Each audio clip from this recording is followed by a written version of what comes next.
બનાસકાંઠામાં બિયારણની કીટ મુદ્દે ખેડૂતોમાં રોષ. ઓનલાઈન અરજી છતાં ખેડૂતો વંચિત હોવાનો આક્ષેપ. ભારતીય કિસાન સંઘે કલેક્ટરને આવેદનપત્ર પાઠવ્યું. તમામ પાત્ર ખેડૂતોને બિયારણની કીટ આપવાની માંગ કરી છે. સાથે જ સૂક્ષ્મ સિંચાઈ યોજના હેઠળ દ્વીપ ઇરિગેશનમાં 90% સબસિડીની પણ માંગ ઉઠાવવામાં આવી છે. બજારમાં મોંઘા બિયારણથી ખેડૂતો પર આર્થિક ભારણ વધ્યું હોવાનું પણ તેઓ જણાવી રહ્યા છે. માંગ નહીં સંતોષાય તો ઉગ્ર આંદોલનની ચીમકી. સરકારના નિર્ણય પર હવે ખેડૂતોની નજર. બનાસકાંઠા જિલ્લામાં મગફળીના બિયારણની નિઃશુલ્ક કીટને લઈને ખેડૂતોમાં ભારે નારાજગી જોવા મળી રહી છે. સરકાર દ્વારા ઓનલાઈન અરજીઓ મંગાવ્યા બાદ પણ મોટી સંખ્યામાં ખેડૂતોને બિયારણની કીટ ન મળતા ભારતીય કિસાન સંઘે વિરોધ નોંધાવ્યો છે. પાલનપુર ખાતે જિલ્લા કલેક્ટરને આવેદનપત્ર પાઠવી બિયારણની કીટનું તાત્કાલિક વિતરણ તેમજ દ્વીપ ઇરિગેશનમાં 90% સબસિડી આપવાની માંગ ઉઠાવવામાં આવી છે. બનાસકાંઠા જિલ્લામાં હાલ મગફળીની વાવણીનો સમય ચાલી રહ્યો છે. સરકાર દ્વારા ખેડૂતોને નિઃશુલ્ક મગફળીના બિયારણની કીટ આપવા માટે અગાઉ ઓનલાઈન અરજીઓ મંગાવવામાં આવી હતી. જેના પગલે જિલ્લામાં મોટી સંખ્યામાં ખેડૂતો દ્વારા નોંધણી કરવામાં આવી હતી. પરંતુ ખેડૂતોનો આક્ષેપ છે કે નોંધણી કરવા છતાં જિલ્લાના મોટાભાગના ખેડૂતોને બિયારણની કીટ ફાળવવામાં આવી નથી. હાલ બજારમાં બિયારણના ઊંચા ભાવને કારણે ખેડૂતો પર આર્થિક ભારણ વધ્યું હોવાનું પણ તેઓ જણાવી રહ્યા છે.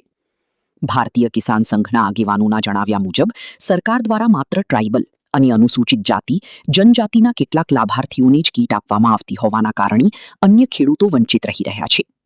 આ મુદ્દે ભારતીય કિસાન સંઘે પાલનપુર ખાતે જિલ્લા કલેક્ટરને આવેદનપત્ર પાઠવી બિયારણની કીટની તાત્કાલિક વિતરણ તેમજ દ્વીપ ઇરિગેશનમાં 90% સબસિડી આપવાની માંગ ઉઠાવવામાં આવી છે.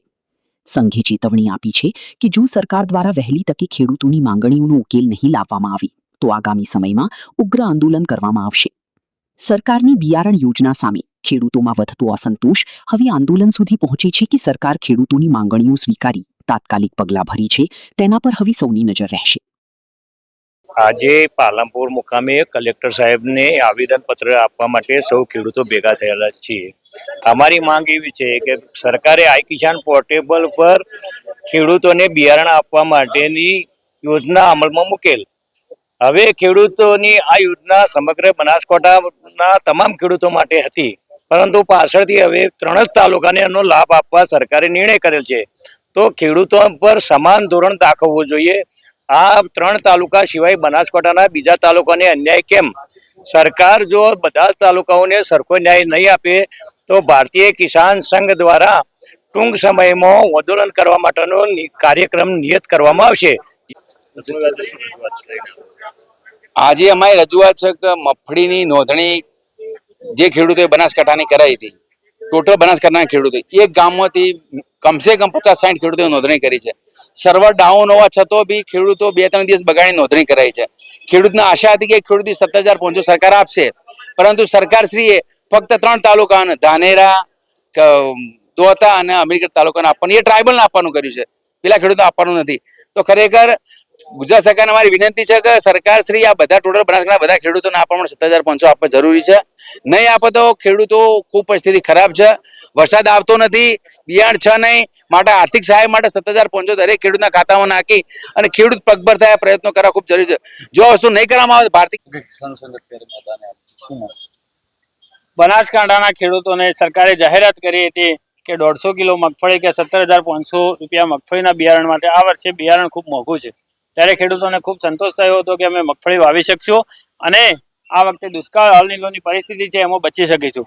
પરંતુ સરકારે ફરીથી એક મોટો લોલીપોપ આખા બનાસકાંઠા જિલ્લાને આપ્યો છે કે જ્યારે મગફળીની નોંધણી કરવા માટે સર્વર ખુલ્લું હતું ત્યારે સર્વર ડાઉન હોય ત્યારે ખેડૂતો 2-3 દિવસ સુધી ધક્કા ખાધા અને નોંધણી કરાઈ હતી.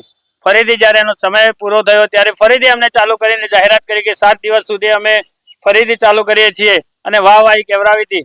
અને જ્યારે ફરીથી પૂરું થયું ત્યારે મગફળી આપવાની જરૂરિયાત ઊભી થઈ ત્યારે અમને એવું નક્કી કર્યું કે અમીરગઢ અને દાંતામાં આપશું અને બીજા બધા તાલુકાનો બાકાત રાખ્યા હતા. એના પછી જ્યારે જાણવા મળ્યું કે ધાનેરામાં એવું કીધું છે ડીડીઓ સાહેબે કે ધાનેરામાં આપો, એટલે જિલ્લા પ્રમુખ ધાનેરાના હતા એટલે ત્યાં લઈ ગયા. એટલે આવા ખેડૂતોને ગુમરાહ કરી અને બનાસકાંઠાના ખેડૂતોને ફરી લોલીપોપ. દરેક ગામમાંથી ફૂલ નોંધણી થઈ છે. દરેક ખેડૂતને આશા હતી કે અમે મગફળી વાવી શકશું. હજી સુધી અડધી મગફળી વવાઈ ચૂકી છે.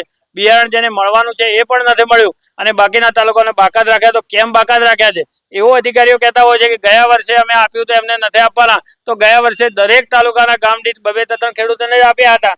તો આ વખતે ઓનલાઈન અમે કીધું, એ વખતે અમે રજૂઆત કરી હતી કે ભાઈ આમાં નક્કી ખેડૂતોને અપાતું નથી, તો બધા ખેડૂતોને તમે નોંધણી કરાવો.